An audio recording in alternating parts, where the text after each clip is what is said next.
محمد رسول الله. الحمد لله رب العالمين والصلاة والسلام على نبينا محمد وعلى آله وصحبه أجمعين. Gjitha falënderimet dhe madhërimet të takojnë Allahut të madhëruar.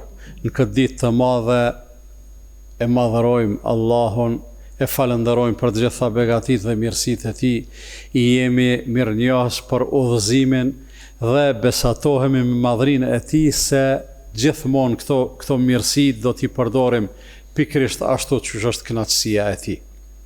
Të nderuar vëllezër, në këtë ditë të madhe Allahu i madhëruar e plotsoi dinin.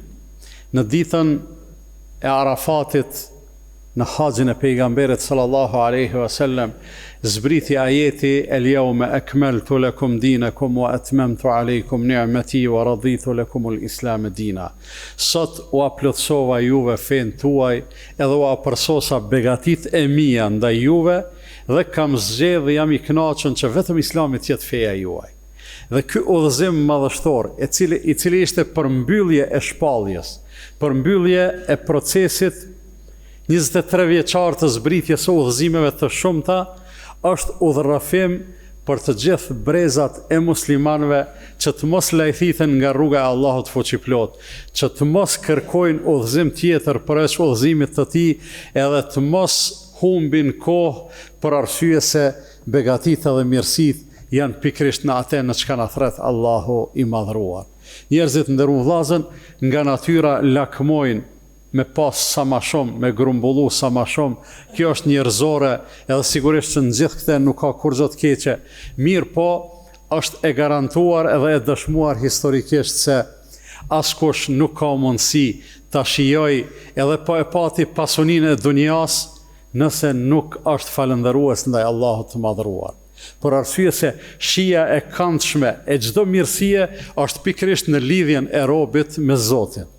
Dhe në shprehje të asaj mirënjohje, në shprehje të asaj përuljeje, besimtari pastaj i ndjek gjithë ato shtigje të udhëzimit, të cilat Allah i madhruar i ka hap, e në cilat kanë ecë pejgambert e Allahut, e pastaj në të gjitha format njeriu e dëshmon gatishmërinë e vet për t'ju përul edhe për t'ju nënshtruar Allahut të madhruar. Me namaz, me agjerim, me zekat, me kurban, me haxh.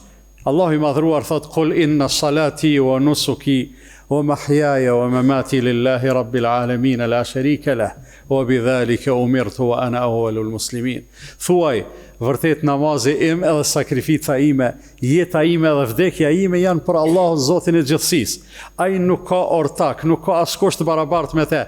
Me këtë jam urdhëruar edhe unë jam njëri prej atyre të cilët i janë nënshtruar këtij urdhre. Andaj të nderuar vllazën, kjo ditë e madhe le të jetë ditë e një rifreskimi të lidhjes sonë me Allahun fuqiplot dhe jo vetëm, por le të jetë një ditë e përmirësimit edhe të raporteve tona me njëri tjetrin. Edhe me familjen e ngushtë, me familjen e gjan, me rrethin e fëmijëve, me rrethin e gjan, ashtu që aty ku kemi qenë mirë, të bëhemi hala ma mirë, ndërsa aty ku nuk kemi qenë si duhet, sot është mundësia e artë e kthimit, sot është mundësia e artë e përmirësimit. Allahu i madhruar na i pranoft të gjitha veprat, të gjitha sakrificat, na i kompenzoft të gjitha ato të cilat i bojmë për hir të tij dhe padyshim se ai e bën mas miri një gjatë tillë. Allahu i boft ditët e mbetura të jetës son, ditë feste, për arsye se fest është çdo ditë në të cilën ke bo punë të mira edhe e mundu me urujt prej gabimeve. Për hajër ju qoftë kjo feste bajramit, juve, familjarëve t'juj, gjithë atyre që i doni, gjithë atyre që na duan, Allahu e boft jetën ton bajram edhe sukses të vazhdueshëm. Wassalamu alaikum wa rahmatullahi wa barakatuh. La ilaha illallah, la ilaha illallah, la illallah, Muhammadun Rasulullah.